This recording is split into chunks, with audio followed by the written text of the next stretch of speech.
जब भी हमने महाभारत की छवि देखी है तो उसमें भगवान श्री कृष्ण को सारथी के रूप में ही देखा है।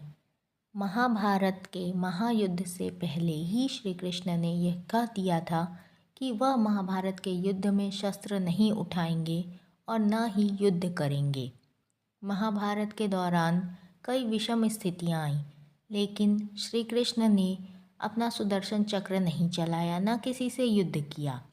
युद्ध के आरंभ में बस एक बार भीष्म की मनोदशा एवं इच्छा का मान करने के लिए और अर्जुन को कर्तव्य का बोध कराने के लिए श्री कृष्ण ने रथ का पहिया हाथों में उठाया था।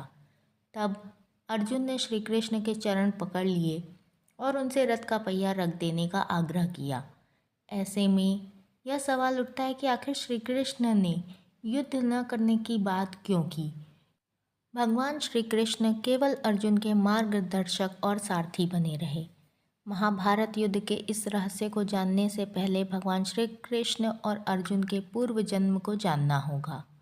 पौराणिक कथाओं के अनुसार भगवान श्री कृष्ण पूर्व जन्म में नारायण थे, जबकि अर्जुन नर, जिन्होंने बद्रिकाश्रम यानी बद्रीनाथ में नर और नारायण पर्वत पर तपस्या की थी। नारायण और नर दोनों ही भगवान विष्णु के अंश से ही उत्पन्न हुए थे, क्योंकि उस समय सूर्य भगवान के एक असुर भक्त दंभोद्रव ने सूर्यदेव की तपस्या करके उनसे 1000 कवच का वरदान मांग लिया था। इस कवच के साथ यह शर्त भी थी कि 1000 साल तपस्या के बाद ही कोई इस कवच को तोड़ सकता है, और जो भी इसे तोड़ता वह स्वयं मर जाता। इस वरदान को पाकर दंभोद्रव ने अपने आप को अमर मान बैठा और देवताओं और मनुष्यों पर अत्याचार कर रहा था। नर और नारायण को जब इस राक्षस से युद्ध के लिए ललकारा, तब नारायण ने दंभोद्रव से युद्ध किया और 1000 साल के युद्ध के बाद आखिर नारायण ने असुर का पहला कवच तोड़ दिया। लेकिन कवच तोड़ने के साथ वह स्वयं भी मृत्यु को प्राप्त हो गए। तब नर ने उन्हें महामृत्युंजय मंत्र से जीवित कर दिया और दंभोद्रव से युद्ध करना आरंभ किया।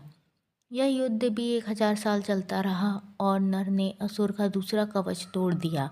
इस बीच नारायण ने 1000 साल की तपस्या पूरी कर ली और दंभोद्रव से युद्ध करने लगे। इस तरह से बारी बारी युद्ध करते हुए नर नारायण ने असुर के 999 कवच तोड़ डाले। जब अंतिम कवच रह गया, तब वह असुर सूर्यदेव के पीछे जाकर छुप गया। सूर्यदेव ने अपनी शरण में आए भक्त को नर नारायण से बचा लिया, लेकिन खुद को नर नारायण के श्राप से नहीं बचा पाए।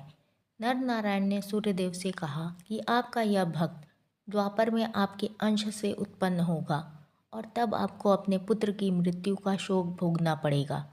सूर्यदेव का वह असुर भक्त ही द्वापर में कर्ण हुआ, जो सूर्य के अंश से कवच कुंडल के साथ उत्पन्न हुआ था। नर ने 1000 वर्ष की तपस्या पूरी कर ली थी और तब वह असुर से अंतिम युद्ध करने की उनकी बारी थी। इसलिए नारायण ने अर्जुन से कहा था कि यह महाभारत का युद्ध तुम्हारा युद्ध है, तुम्हें ही यह युद्ध लड़ना होगा। इस युद्ध में मैं मार्गदर्शक ही हो सकता हूँ। इस युद्ध को जीतकर तुम्हें कीर्ति की प्राप्ति होगी और धरती का सुख प्राप्त होगा। तुम अपना युद्ध नहीं लड़ोगे तो मैं भी तुम्हारी मदद नहीं कर पाऊंगा, क्योंकि कर्ण का वध तो केवल अर्जुन ही कर सकते थे। सूर्य के वरदान के कारण असुर को वही मार सकता था जिसने 1000 वर्ष तपस्या की हो, और कर्ण अगर जीवित रह जाते तो महाभारत युद्ध पांडव नहीं जीत पाते। इसलिए भगवान श्री कृष्ण ने अर्जुन को युद्ध करने के लिए कहा और स्वयं सारथी बने रहे। महाभारत युद्ध में भगवान श्री कृष्ण ने स्वयं युद्ध न करके अर्जुन से युद्ध के लिए कहा।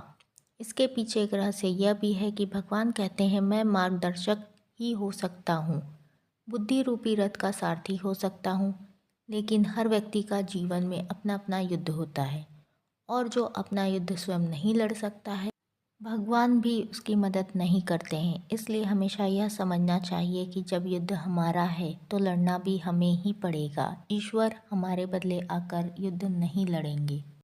यदि लड़ाई सत्य की हो तो ईश्वर सारथी बनेंगे, और अगर असत्य की ओर से युद्ध करोगे तो वह आपके सारथी भी नहीं बनेंगे और उस स्थिति में कौरवों की तरह विनाश ही होगा। जय श्री कृष्णा। चैनल को लाइक एंड सब्सक्राइब करें।